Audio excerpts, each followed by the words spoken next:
Hello friends, welcome to GPSC online. તો મિત્રો, આજના પ્રાચીન ભારતના ઇતિહાસના લેક્ચરમાં વાત કરવાની છે આપણે બૌદ્ધ ધર્મ વિશે।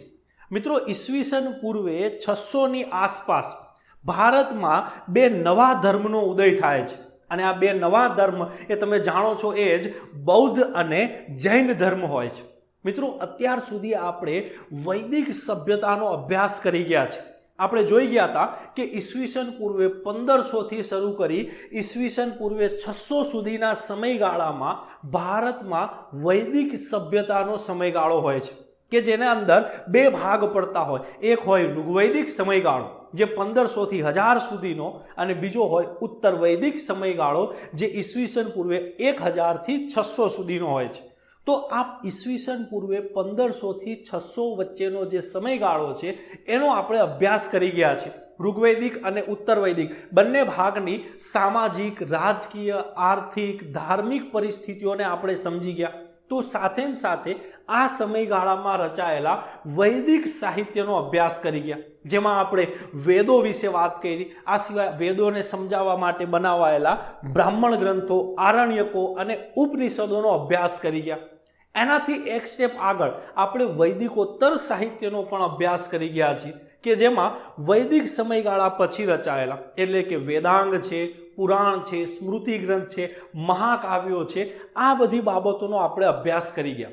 તો મિત્રો, હવે આ જ ઈસવીસન પૂર્વે 600 પછી ઇતિહાસને આપણે આગળ વધારવાનો છે અને આ ઈસવીસન પૂર્વે 600ની આસપાસ ભારતની પરિસ્થિતિ શું હોય છે એ પહેલાં હું તમને ખાસ જણાવી દઉં।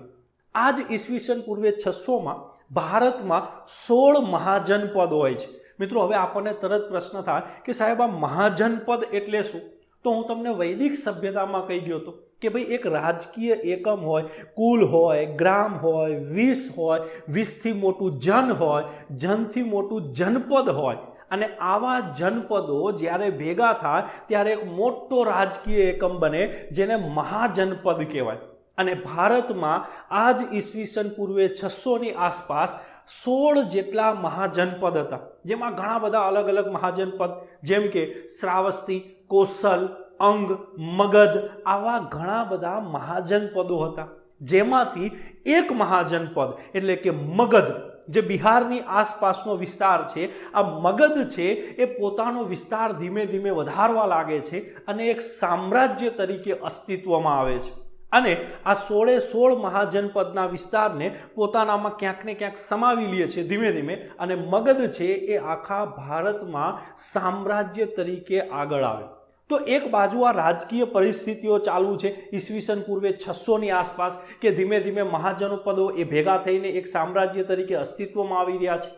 તો બીજી બાજુ ધાર્મિક પરિસ્થિતિ શું ચાલુ છે? તો કે ધાર્મિક પરિસ્થિતિઓમાં વૈદિક સભ્યતાના બહુ મોટા કર્મકાંડોના ફેલાવાના કારણે એક નવા ધર્મોનો ઉદય થઈ રહ્યો છે, બૌદ્ધ અને જૈન ધર્મ, જેની આપણે વાત કરવાની છે આજના લેક્ચરમાં। કે ભાઈ એવું તો શું હતું કે ઈસવીસન પૂર્વે 600ની આસપાસ ભારતમાં નવા ધર્મની જરૂર પડી।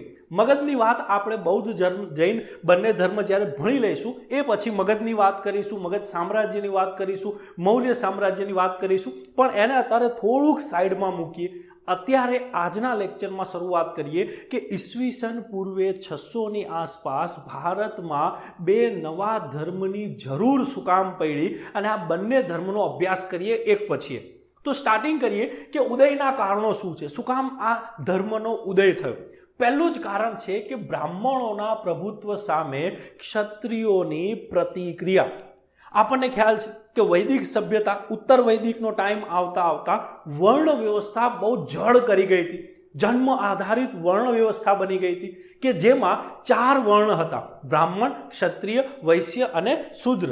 અને આ ચારેય વર્ણમાં સૌથી ઉપરનું સ્થાન હતું બ્રાહ્મણોનું અને આ બ્રાહ્મણો એ સમયે ટેક્સ બી ન આપતા, આ સિવાય પોતે શું સ્વીકારતા, ભેટ સોગાદો સ્વીકારવા લાગતા અને આવા ટાઈમમાં ક્ષત્રિયો દ્વારા એનો વિરોધ કરવામાં આવ્યો। હવે એવું શું કામ બન્યું ખાસ સમજો। જો ઉત્તર વૈદિકનો આખા વિડીયો તમે જોયા હશે તો જ તમે આ બાબતને સમજી શકશો, કારણ કે ઉત્તર વૈદિક ટાઈમમાં મેં કીધું હતું કે ધીમે ધીમે રાજાનું મહત્વ વધતું જાય છે, ક્ષત્રિયોનું મહત્વ વધતું જાય છે, રાજા જુદા જુદા યજ્ઞ કરવા લાગ્યો. તો યાદ કરો, મેં તમને કહી ગયો હતો રાજસૂય યજ્ઞ, અશ્વમેઘ યજ્ઞ. તો રાજાઓનું જ્યારે ધીમે ધીમે મહત્વ વધતું જાય છે, ક્ષત્રિય વર્ગનું મહત્વ વધતું જાય છે, કારણ કે ઉત્તર વૈદિક આવતા આવતા લોખંડની શોધ થઈ ગઈ છે અને આ જ લોખંડના કારણે ઘણા બધા હથિયારો બની ગયા અને આ હથિયારોના કારણે મોટા મોટા ભીષણ યુદ્ધ થવા લાગ્યા. હવે જ્યારે મોટા ભીષણ યુદ્ધમાં રાજા અને ક્ષત્રિય વર્ગ દ્વારા પ્રજાની રક્ષા કરવામાં આવે તો સ્વાભાવિક રીતે એવું માનવામાં આવે કે ભાઈ વર્ણ વ્યવસ્થામાં ક્ષત્રિયોનું સ્થાન ઉપર હોવું જોઈએ. કેમ? તો કે આટલા મોટા યુદ્ધમાં અમે પ્રજાની રક્ષા કરી છે.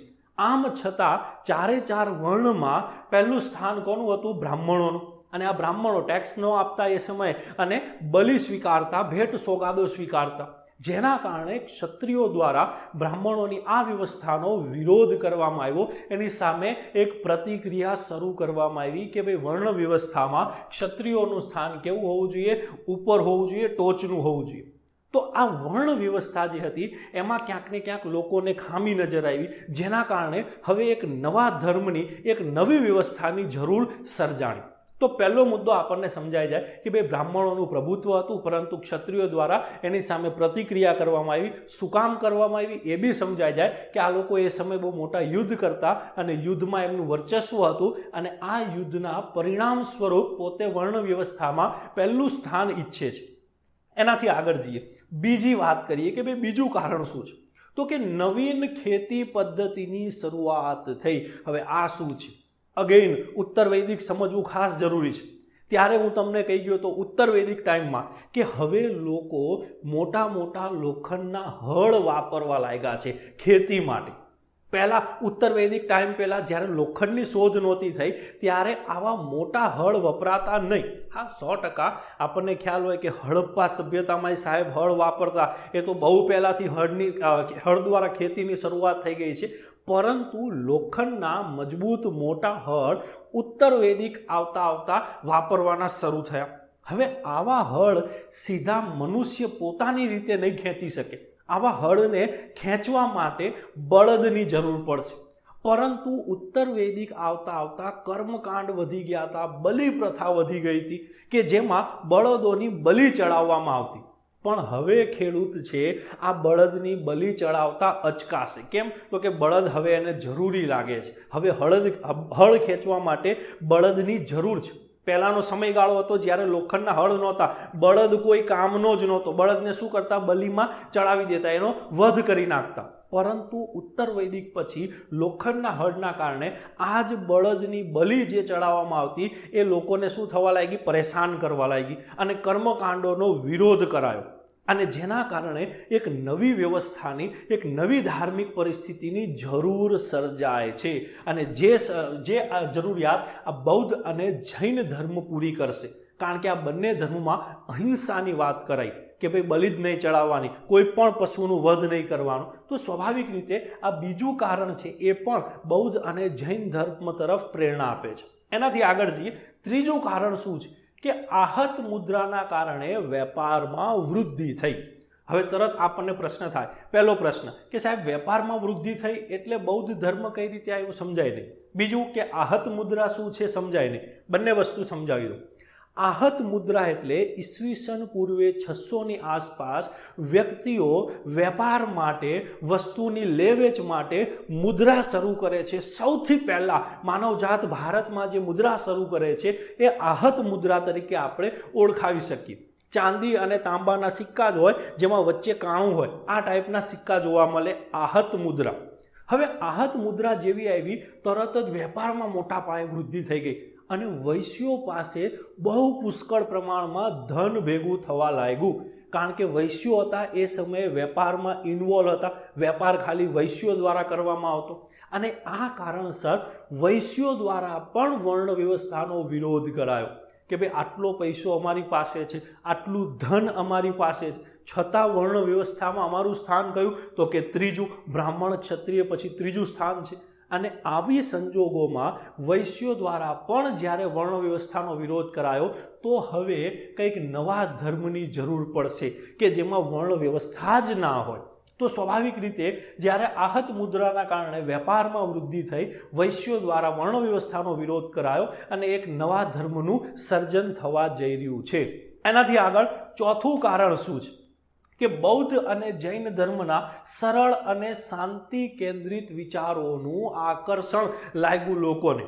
કે બૌદ્ધ અને જૈન ધર્મમાં સિમ્પલી કીધું કે અહિંસા નહીં કરવાની, કોઈ માથાકૂટ નહીં કરવાની, સોના ચાંદીથી દૂર રહેવાનું, પૈસા નહીં કરવાના. આવા સરળ અને શાંતિના વિચારો આ બંને ધર્મોમાં હતા કે જે લોકોને બહુ આકર્ષિત કરે છે અને ધીમે ધીમે લોકો બૌદ્ધ અને જૈન ધર્મોમાં જોડાવા લાગે છે અને આ બે નવા ધર્મોનો ઉદય થાય ભારતમાં. તો મિત્રો આ 4 મુખ્ય કારણ છે કે જેના કારણે ભારતમાં ઈસવીસન પૂર્વે 600 આવતા બે નવા ધર્મોનો ઉદય થયો.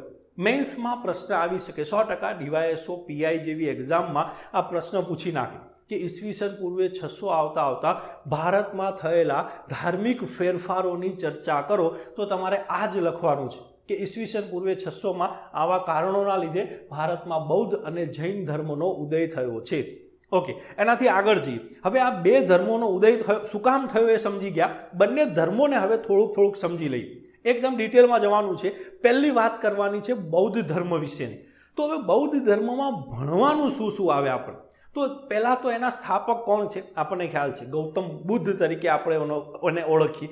તો આ ગૌતમ બુદ્ધના બાયોડેટા આપણને ખ્યાલ હોવા જોઈએ કે ભાઈ એના જન્મ શું છે, એના માતાનું નામ શું છે, પિતાનું નામ શું છે, ક્યાંના રાજા હતા, આ તમામ બાબતો આપણને ખ્યાલ હોવી જોઈએ. આ સિવાય આ જ ધર્મમાં રચાયેલા સાહિત્યનો આપણને નોલેજ હોવો જોઈએ. આપણને ખ્યાલ છે થોડું ઘણું તો ત્રિપિટક, સુત પિટક, વિનય પિટક, અભિધમ પિટક. તો બૌદ્ધ ધર્મના સાહિત્ય વિશે ખ્યાલ હોવું જોઈએ. એની 4 સભાઓ ભરાયેલી છે, આ 4 સભાઓનો આપણને નોલેજ હોવું જોઈએ. આ સિવાય આ જ બૌદ્ધ ધર્મમાંથી ઘણા બધા અટપટા સવાલ અમુક પૂછાતા હોય છે, તો એના વિશે પણ આપણે વાત કરવાની છે. તો શરૂ કરીએ મિત્રો ધીમે ધીમે બૌદ્ધ ધર્મને સમજવાનું. સૌથી પહેલાં ગૌતમ બુદ્ધના એક સામાન્ય બાયોડેટાથી તમને પરિચિત કરાવી દઉં કે ભાઈ એમનો જન્મ ક્યાં થયો છે અને ક્યારે થયો છે. જન્મ થયો છે ઈસવીસન પૂર્વે 563માં. બધી જ બુકમાં અલગ અલગ સાલ છે. એનસીઆરટીમાં ઈસવીસન પૂર્વે 566 આપેલું છે. ઘણી બધી ગુજરાતના પબ્લિકેશનની બુકમાં 565 આપેલું છે, ઘણી બુકમાં 563 આપેલું છે. પણ આપણે સૌથી અગત્યનો, સૌથી વધારે માન્ય એવો સ્ત્રોત યાદ રાખીશું ઈસવીસન પૂર્વે 563માં. જો ક્યાંક ક્લાસ 3, ક્લાસ 4ની એક્ઝામમાં પ્રશ્ન આવે કે ભગવાન બૌદ્ધનો જન્મ કઈ સાલમાં થયો હતો, ઓપ્શનમાં 563 હોય ત્યાં સુધી આ જ લખવાનું છે આપણે, ઈસવીસન પૂર્વે 563માં જન્મ છે. ઓકે, એનાથી આગળ કઈ જગ્યાએ, તો કે કપિલવસ્તુ નામનું રાજ્ય હતું જેને આપણે આજે નેપાળ તરીકે ઓળખીએ છીએ. આ કપિલવસ્તુના લુંબિની ખાતે ભગવાન બૌદ્ધનો જન્મ થયેલો છે. અને આ જ કપિલવસ્તુના રાજા હતા શુદ્ધોધન, જે એમના પિતા હતા. યાદ રાખીશું, એમના પિતાનું નામ છે શુદ્ધોધન, જે શાક્ય કુળના રાજા હતા. અહીંથી એક પ્રશ્ન બન્યો કે શાક્ય મુનિ તરીકે કયા સંતને ઓળખવામાં આવે છે? મહાવીર સ્વામી, ભગવાન બૌદ્ધ, દયાનંદ સરસ્વતી, 2-4 ઓપ્શન હોય. યાદ રાખીશું ભગવાન બુદ્ધને, ગૌતમ બુદ્ધને શાક્ય મુનિ તરીકે ઓળખવામાં આવે કારણ કે એમના કુળનું નામ હતું શાક્ય કુળ. એનાથી આગળ માતાનું નામ શું છે? તો કે માતાનું નામ છે મહામાયા અથવા માયાદેવી તરીકે પણ પ્રસિદ્ધ છે. પરંતુ એમની માતાનું 7મા દિવસે જ મૃત્યુ થઈ જાય છે. ગૌતમ બુદ્ધને જ્યારે જન્મ આપે છે એના 7મા દિવસે જ એમની માતાનું મૃત્યુ થઈ જાય છે. અને ત્યાર પછી એમના માસી એમને ઉછેરીને મોટા કરે છે. તો પ્રશ્ન આવે કે એમની પાલક માતા કોણ છે? કાકી, માસી, મામી. યાદ રાખીશું એમના માસી છે એ એમના પાલક માતા છે, જેનું નામ હોય છે પ્રજાપતિ ગૌતમી અથવા તો મહાપ્રજાપતિ ગૌતમી. રાઈટ?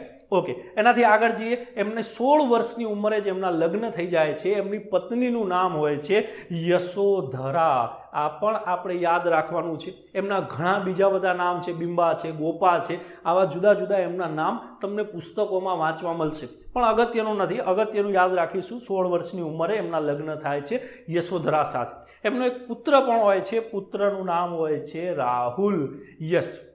હવે હું તમને અજંતાના ગુફા ચિત્રો કરાવી ગયો હતો. ત્યારે મેં તમને એક ચિત્ર કરાવેલું કે યશોધરા અને રાહુલનું ચિત્ર. અજંતાની ગુફામાં એક ચિત્ર દોરાવેલું છે, મસ્ત ચિત્ર, કે જેનું નામ જ છે યશોધરા અને રાહુલનું ચિત્ર. જે કોણ છે? જે બુદ્ધના પત્ની અને પુત્ર છે. એનાથી આગળ બહુ વાર પ્રશ્ન પૂછાઈ ગયો છે કે ભગવાન બુદ્ધના ઘોડાનું નામ શું હતું. યાદ રાખીશું, એમના ઘોડાનું નામ હતું કંથક અને એમના સારથીનું નામ હતું ચાન. રાઈટ. ઘણી જગ્યાએ બુકમાં, ગુજરાતી બુકમાં છાન તરીકે પણ આપેલું હોય છે, એ ઉચ્ચારના આધારે લખતા હોય, પણ આપણે યાદ રાખવાનું છે ચાન એમના સારથીનું નામ અને ઘોડાનું નામ છે કંથક. એનાથી આગળ જઈએ, સામાન્ય માહિતીઓથી આપણે ધીમે ધીમે આગળ વધીએ. આ જ ભગવાન બૌદ્ધના જીવન સાથે જોડાયેલી 5 મહત્વપૂર્ણ ઘટનાઓ આપણને યાદ હોવી જોઈએ, કે જેમને આપણે હંમેશા એક્ઝામ પોઈન્ટ ઓફ વ્યૂથી તૈયાર કરવાની છે. જેમ કે એમનો જન્મ, સૌથી પહેલી અગત્યની ઘટના. એમના જન્મને બૌદ્ધ ધર્મમાં કયા પ્રતીકથી ઓળખવામાં આવે છે? પ્રશ્ન આવી શકે. યાદ રાખવાનું છે, કમળ અને બળદના પ્રતીકથી ભગવાન બુદ્ધના જન્મને ઓળખાવાય છે. એનાથી આગળ ભગવાન બુદ્ધ 29 વર્ષની ઉંમરે ગૃહ ત્યાગ કરી નાખે છે, સત્યની શોધમાં, જ્ઞાનની શોધમાં. અને આ ગૃહ ત્યાગને બૌદ્ધ ધર્મમાં મહાભિનિષ્ક્રમણ કહેવામાં આવે છે. આ એક 100% યાદ રાખીશું, કારણ કે આપણને ખ્યાલ છે જ્યારે સત્યાગ્રહમાં ગાંધીજી સાબરમતી આશ્રમને છોડીને દાંડી સત્યાગ્રહમાં જતા હોય છે, એ ઘટનાને પણ આપણે શું કીધેલું? મહાભિનિષ્ક્રમણ.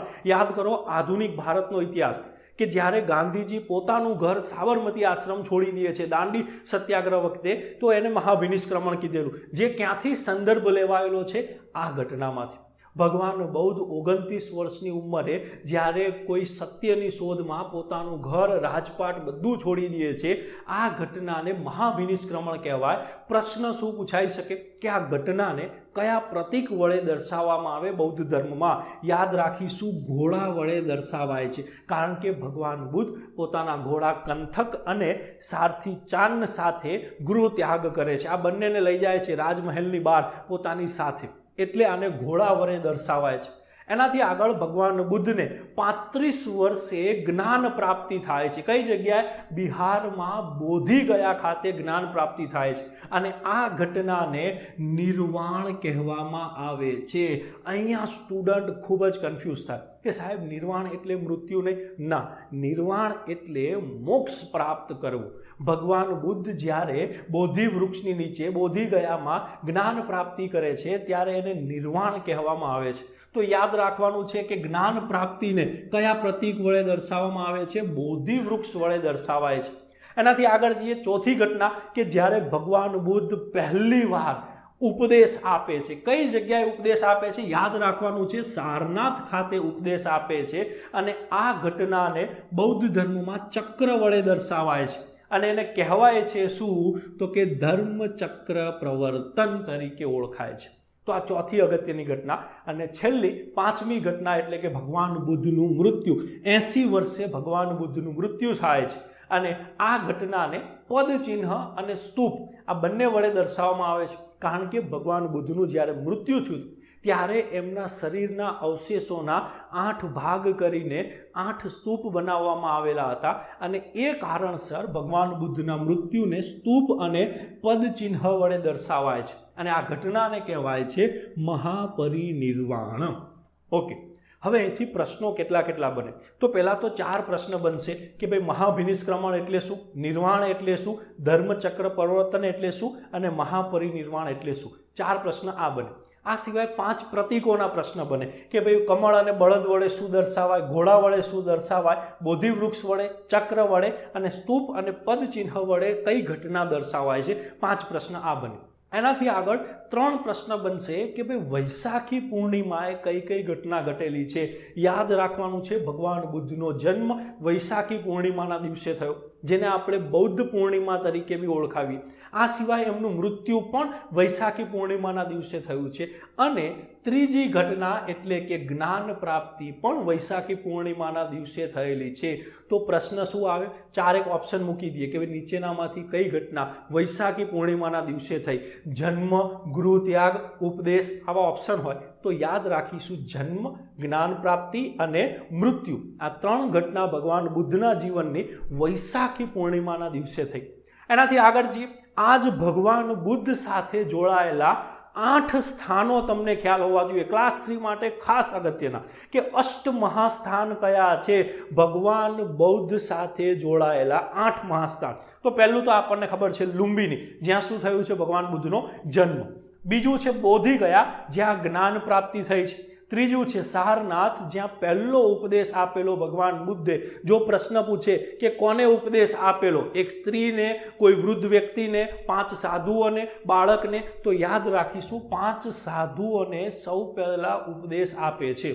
એનાથી આગળ ચોથું સ્થાન છે કુશીનગર, જ્યાં ભગવાન બુદ્ધનું મૃત્યુ થયું હતું. આ 4 લગભગ બધાને ખ્યાલ હોય છે, દરેક સામાન્ય સ્ટુડન્ટને ખ્યાલ હોય કે જન્મ લુંબિની, જ્ઞાન પ્રાપ્તિ બોધિ ગયા, પહેલો ઉપદેશ સારનાથ અને મૃત્યુ કુશીનગર. બાકીના 4 આપણે ખાસ યાદ રાખીશું. કયા કયા છે? તો કે રાજગૃહ બૌદ્ધ ધર્મનું કેન્દ્ર કહેવાય. આ સિવાય છઠ્ઠું છે કૌશલ, મોસ્ટ આઈએમપી, ખાસ લખી લેવું તમારે, મોસ્ટ આઈએમપી છે કે ભગવાન બુદ્ધે પોતાના સંન્યાસી જીવનનો સૌથી વધુ સમય કઈ જગ્યાએ વિતાવેલો હતો? તો કઈ જગ્યાએ આવશે? કૌશલ ખાતે. સંન્યાસી જીવનના લગભગ 21 વર્ષ અહીંયા વિતાવે છે. એનાથી આગળ જઈએ. 7મું છે સંકિસા, જે બુદ્ધનું યાત્રા સ્થળ છે. અને 8મું છે વૈશાલી, જે ભગવાન બુદ્ધનો અંતિમ વાસ અથવા તો વસ્સ છે. હવે અહીંયા સ્ટુડન્ટ ફરીથી કન્ફ્યુઝ કે સાહેબ મૃત્યુ કુશીનગરમાં થયું હતું તો અંતિમ વાસ ક્યાંથી વૈશાલીમાં? સમજાવું. આ વાસનો કોન્સેપ્ટ તમને સમજાવી દઉં કે ભગવાન બુદ્ધ પોતાના શિષ્યોને શું કહેતા કે ક્યારેય એક જગ્યાએ સ્થાયી થઈને રહેવું નહીં, એક જગ્યાએથી બીજી જગ્યાએ હંમેશા શું કરતું રહેવું? ભ્રમણ કરતું રહેવું. પરંતુ ભગવાન બુદ્ધ પોતાના શિષ્યોને વરસાદના 3 મહિના એક જ જગ્યાએ રોકાવાની સલાહ આપતા. કારણ કે એ ટાઈમે આજે ભારતનો તમે વિચાર કરો, આ વિસ્તાર છે, આ જે આખો જંગલ આચ્છાદિત વિસ્તાર છે, અને જો વરસાદના ટાઈમમાં આવા જંગલમાં ભ્રમણ કરવામાં આવે તો બીમારીઓની સંભાવના રહે. થાય એવું કે મૃત્યુ બી થઈ શકે ભિક્ષુકોનું, એમના શિષ્યોનું. અને એટલે ભગવાન બુદ્ધ એવું કહેતા કે વરસાદના 3 મહિના એક જગ્યાએ જપી જાઓ, એક જગ્યાએ જ રહી જાઓ. અને આ વરસાદના 3 મહિના ભિક્ષુકો કે શિષ્યો જ્યાં રહેતા એમને શું કહેવામાં આવતું? વાસ કહેવામાં આવતું. તો ભગવાન બુદ્ધ પોતાના જીવનના અંતિમ વરસાદના 3 મહિના જ્યાં વાસ કરે છે એ જગ્યા હોય છે વૈશાલી. મોસ્ટ આઈએમપી સવાલ. અગેન આપણે આ 2 સવાલ ખાસ યાદ રાખીશું, એક કૌશલ શું છે અને વૈશાલી શું છે. એનાથી આગળ ભગવાન બૌદ્ધ દ્વારા જ્યાં ધર્મ સ્થાપવામાં આવ્યો, બૌદ્ધ ધર્મ, એના ત્રિરત્ન કયા છે? યાદ રાખવાનું છે બુદ્ધ, ધમ્મ અને સંઘ. આ એના ત્રિરત્નો છે. 3ની વાત કરીશું આપણે આગળ ડિટેલમાં. સંઘ શું છે, સ્થાપના કેવી રીતના થઈ, એની આખી રચના શું છે, એની આપણે ડિટેલમાં વાત કરીશું. પણ અત્યારે ખાલી એક ફેક્ટ યાદ રાખીએ કે બૌદ્ધ ધર્મના ત્રિરત્નમાં બુદ્ધ, ધમ્મ અને સંઘનો સમાવેશ થાય. આગળ જઈએ. ભગવાન બુદ્ધની થોડીક સ્ટોરી તમને કહી દઉં જેથી કરીને બૌદ્ધ ધર્મ આપણે ઇઝીલી સમજી શકીએ. સિદ્ધાર્થથી ભગવાન બુદ્ધ સુધીની એક સફર આપણે જોઈ લઈએ. ભગવાન બુદ્ધનો જ્યારે જન્મ થવાનો હોય છે ત્યારે એમની માતા જ્યારે ગર્ભવતી હોય છે ત્યારે એક એમને સપનું આવે છે કે એક સફેદ હાથી કમળ લઈને એની માતાના પગમાં મૂકી જાય છે. હવે જ્યારે એમની માતા મહામાયા હોય છે, આ સપનાની વાત એક સંતને કરે છે ત્યારે સંત એવું કહે છે કે તમને જે દીકરો થશે એ વિશ્વનો સૌથી મોટો રાજા બનશે અથવા તો વિશ્વનો સૌથી મોટો સંત બનશે. જ્યારે આ વાત શુદ્ધોધનને ખબર પડે, ભગવાન બુદ્ધના પિતાને ખબર પડે, ત્યારે એના પિતા નક્કી કરે કે એના દીકરાને વિશ્વનો સૌથી મોટો રાજા જ બનાવવો. અને એટલે જ એમનો પુત્રનો જ્યારે જન્મ થાય એમનું મૂળ નામ હોય છે સિદ્ધાર્થ. આ સિદ્ધાર્થનો જ્યારે જન્મ થાય ત્યારે એમને મહેલમાં જ ઉછેરવામાં આવે, પૂરેપૂરી સુખ સગવડ, પૂરેપૂરા સાધનો આપીને મહેલમાં જ ઉછેરવામાં આવે જેથી કરીને એનો દીકરો સૌથી મોટો રાજા બને. પરંતુ લગભગ 21 વર્ષે આ સિદ્ધાર્થ છે એના પિતાને અરજી કરે છે કે પપ્પા હવે મને રાજમહેલની બહાર પણ નીકળવા દો, અને એના પિતા શુદ્ધોધન રાજી થઈ જાય છે અને સિદ્ધાર્થને મહેલની બહાર જવાની પરમિશન આપે છે કે હવે તું જઈ શકે છે. સિદ્ધાર્થ પહેલી જ વાર જ્યારે એના સારથી ચાંદને લઈને મહેલની બહાર નીકળે છે ત્યારના એમનો જે પ્રસંગ છે એ ખાસ જાણીતો છે. સિદ્ધાર્થને પહેલાં જ જેવું રાજમહેલની બહાર નીકળે છે એક વૃદ્ધ વ્યક્તિ મળે છે. સિદ્ધાર્થે કોઈ દિવસ વૃદ્ધ વ્યક્તિ નથી જોયો હતો અને આવામાં વૃદ્ધને જોઈને આશ્ચર્ય ઘણું થાય એને. તરત જ એના સારથી ચાંદને પૂછે કે ભાઈ આ શું છે? તો કે સાહેબ રાજા આ વૃદ્ધ વ્યક્તિ છે. અને તરત જ સિદ્ધાર્થને એવું થાય કે આ જીવનનું ઓરિજિનલ સત્ય છે. આગળ જાય સિદ્ધાર્થ એક બીમાર વ્યક્તિને જોવે, તરત જ ચાંદને ફરીથી પૂછે કે ભાઈ આ શું છે? તો કે રાજા એ બીમાર થઈ ગયો છે, એ બીમાર વ્યક્તિ છે. તરત જ સિદ્ધાર્થને વધુ સત્ય ખબર પડે કે વ્યક્તિ બીમાર પડી શકે. એનાથી આગળ જાય સિદ્ધાર્થ છે એક મૃત વ્યક્તિનું સબ જોવે છે અને એને રિયાલિટી સમજાય છે કે ભાઈ માણસનું જીવન એ મૃત્યુ સાથે જ સંકળાયેલું છે. જે જન્મે છે એ મૃત્યુ જ પામે છે. અને એનાથી આગળ જતા આ જ સિદ્ધાર્થ એક સાધુને જોવે છે જે ખૂબ જ પ્રસન્નચિત હોય છે. અને એ વખતે સિદ્ધાર્થ નક્કી કરે છે કે મોહ માયા ત્યાગીને શું થઈ જવું? સાધુ બની જવું. તો યાદ રાખીશું આપણે સિદ્ધાર્થ જ્યારે રાજમહેલની બહાર પહેલી વાર નીકળે 21 વર્ષની ઉંમરે ત્યારે કઈ 4 વસ્તુ જોવે છે? વૃદ્ધ વ્યક્તિ, બીમાર, સબ અને સાધુ. આ 4 વસ્તુ જોવે છે અને નક્કી કરી નાખે ગૃહ ત્યાગ કરવાનો. ઓકે, 29 વર્ષની વયે પોતાના ઘોડા કંથક અને સારથી ચન્ના સાથે ગૃહ ત્યાગ કરે છે. એનાથી આગળ જઈએ, જેવું ગૃહ ત્યાગ કરે છે એના ગુરુને મળે છે. ગુરુનું નામ હોય છે આલરા કલામ અને બીજા ગુરુનું નામ હોય છે ઉદ્દક રામપુત. આ બંને સાથે ધ્યાન કરવા લાગે છે, મેડિટેશન કરવા લાગે છે, જ્ઞાન મેળવવા, સત્યને સમજવા માટે. પણ કોઈ ફાયદો નથી થતો એટલે બીજો રસ્તો અપનાવે છે, તપ કરવાનું. કે ભાઈ ધ્યાનથી કંઈ નહીં મેળ આવે, આપણે શું કરીએ? તપ કરીએ. અને એના સાથી એવા 5 સાધુઓને સાથે તપ કરવા લાગે છે. અને આ 5 સાધુઓ કયા હોય છે? યાદ રાખીશું, કોંડન્ના, બધિયા, વપ્પા, મહાનામા અને અસ્સાજી. આ 5 સાધુ સાથે મળીને સિદ્ધાર્થ તપ કરવા લાગે છે. ખૂબ જ તપ કરે છે, પરંતુ તપની સાધનાના અંતે પણ એને સત્ય કે જ્ઞાન પ્રાપ્તિ થતી નથી. એનું શરીર ખૂબ જ નબળું પડી જાય છે. અને આવામાં જ યાદ રાખવાનું છે, સેનાની ગામ ખાતે એક સ્ત્રી હોય છે સુજાતા. આ સુજાતા નામની સ્ત્રી જે કહેવાય છે કે નિમ્ન કુળની સ્ત્રી હોય છે, એના દ્વારા ભગવાન બુદ્ધને ખીર ખવડાવવામાં આવે છે અને એમનામાં ફરી ચેતના સ્ફુરે છે. તો અહીંયાથી પ્રશ્ન બની શકે 100% કે ભગવાન બુદ્ધને ખીર ખવડાવનાર સ્ત્રીનું નામ શું હતું? તો નામ હતું સુજાતા. ત્યારબાદ ભગવાન બુદ્ધ પોતે એક વૃક્ષ હોય છે, પીપળાનું વૃક્ષ બોધિગયા ખાતે, એની પૂર્વ દિશામાં બેસીને ધ્યાન કરવા લાગે છે. અને ત્યારે ભગવાન બુદ્ધને જ્ઞાન પ્રાપ્તિ થાય છે, સત્ય સમજાય છે. યાદ રાખવાનું છે આપણે કે પીપળાના વૃક્ષની નીચે એમને જ્ઞાન પ્રાપ્તિ થઈ. 49 દિવસના અંતે જ્ઞાન પ્રાપ્તિ થાય છે. કેટલા વર્ષની ઉંમરે? 35 વર્ષની ઉંમરે જ્ઞાન પ્રાપ્તિ થાય. 29 વર્ષે ગૃહ ત્યાગ કરેલો હોય છે. ઓકે, એનાથી આગળ એક પ્રશ્ન પૂછાઈ ગયેલો છે કે ભગવાન બુદ્ધ જ્ઞાન પ્રાપ્તિના સમયે પોતાના જમણા હાથની પહેલી આંગળીને ધરતીને અડાડે છે, તો એનો મતલબ શું છે? તો ભગવાન બુદ્ધ પોતાના જ્ઞાન પ્રાપ્તિની સાક્ષી તરીકે પોતાની એક આંગળી ધરતીને અડાડે છે. યાદ રાખવાનું છે અહીંયા કે સાક્ષી તરીકે શું અડાડે છે? તો કે જમણા હાથની આંગળી ધરતીને અડાડે છે, જેને ધરતી સ્પર્શ મુદ્રા તરીકે ઓળખાય. એનાથી આગળ આવા જ સમય જ્યારે ભગવાન બુદ્ધને જ્ઞાન પ્રાપ્તિ થઈ ગઈ હોય છે, એવા જ સમયે ઈચ્છાઓના દેવતા એટલે કે માર દેવતા ભગવાન બુદ્ધને રોકવા માટે, એમને જ્ઞાન પ્રાપ્તિ ન થાય એ માટે એમના ઉપર સેના લઈને હુમલો કરવાના હોય છે. પરંતુ ભગવાન બુદ્ધને જ્ઞાન પ્રાપ્તિ થઈ ગઈ છે, ભગવાનનું સ્વરૂપ થઈ ગયા છે. આવામાં ભગવાન બુદ્ધ એની સેનાના પાસે જે હથિયાર હોય છે, મારની સેના પાસે જે હથિયાર હોય છે, એને પુષ્પમાં બદલી નાખે છે અને એના ઉપર વિજય પ્રાપ્ત કરે છે. અને આ વસ્તુને કહેવાય છે માર વિજય. આનું ચિત્ર પણ અજંતામાં છે. ચિત્રકલા સમયે હું આની પણ વાત કરી ગયો છું. તો યાદ રાખવાનું છે માર વિજય શું છે? માર છે એ ઈચ્છાઓના દેવતા છે. ભગવાન બુદ્ધને રોકવા આવતા હોય છે, પરંતુ ભગવાન બુદ્ધ એને પણ જીતી લે છે. એનાથી આગળ પહેલો ઉપદેશ આપે છે ભગવાન બુદ્ધ સારનાથ ખાતે. સારનાથનું જૂનું નામ તમને પૂછે તો યાદ હોવું જોઈએ ઋષિ પત્તન. અને કોને ઉપદેશ આપે છે યાદ રાખીશું, આ જ 5 એમના સાધુઓને ઉપદેશ આપે છે. આ 5 સાધુઓ ભગવાન બુદ્ધની મસ્કરી કરતા હોય છે, કારણ કે ભગવાન બુદ્ધ અહીંથી તપ છોડીને જતા રહ્યા હોય છે એમની સાથે, ત્યારે આ 5 સાધુઓ ભગવાન બુદ્ધની મસ્કરી કરતા હોય છે કે તારાથી તપ નહીં થાય, તારાથી જ્ઞાન પ્રાપ્તિ નહીં થાય. અને આવા જ ટાઈમે સારનાથ ખાતે ભગવાન બુદ્ધ 5ને ઉપદેશ આપે છે. 5 જણાનું હૃદય પરિવર્તન થાય છે, બૌદ્ધના અનુયાયી બની જાય છે. અને આ ઘટનાને જ આપણે યાદ કરીશું કયા નામથી?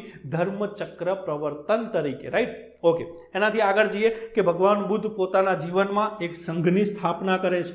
પહેલાં ભગવાન બુદ્ધ પોતે પણ અસમંજસમાં હોય છે કે જે જ્ઞાન પ્રાપ્તિ એમને થઈ છે એ લોકો સુધી પહોંચાડવી કે ન પહોંચાડવી, પરંતુ અંતે ભગવાન બુદ્ધ નક્કી કરે છે કે પોતાને જે જ્ઞાન પ્રાપ્તિ થઈ છે એ લોકો સુધી ફરીને પહોંચાડવી. અને જેમ જેમ ભગવાન બુદ્ધ પોતાની જ્ઞાન પ્રાપ્તિ લોકો સુધી પોતાના જ્ઞાનનો ફેલાવો કરતા હોય છે, લોકો એના અનુયાયી બનતા જાય છે. અને આવામાં એક સંઘની સ્થાપના કરે જે બૌદ્ધ ધર્મના ભિક્ષુક અને ભિક્ષુણીઓનો સંઘ છે. આ સંઘ વિશે એકદમ ડિટેલમાં વાત કરીશું આવતા લેક્ચરમાં. પણ યાદ રાખવાનું છે કે 40 વર્ષ સુધી ભગવાન બુદ્ધ આ રીતે જ્ઞાનનો ફેલાવો કરે છે અને અંતે 80 વર્ષે કુશીનગર ખાતે એમનું મૃત્યુ થાય છે.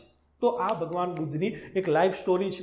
આગળ હજી બૌદ્ધ ધર્મ વિશે ખૂબ જ ડિટેલમાં વાત કરવાની છે, એના સાહિત્યો વિશે વાત કરવાની છે, એની એની જે 4 સભાઓ થઈ એના વિશે વાત કરવાની છે. આ સિવાય ઘણી બધી બીજી નાના ક્વેશ્ચનની આપણે વાત કરવાની છે કે ભગવાન બુદ્ધે કઈ ભાષામાં ઉપદેશો આપ્યા, અને આવા નાના ક્વેશ્ચનને પણ આપણે સમજતા રહીશું.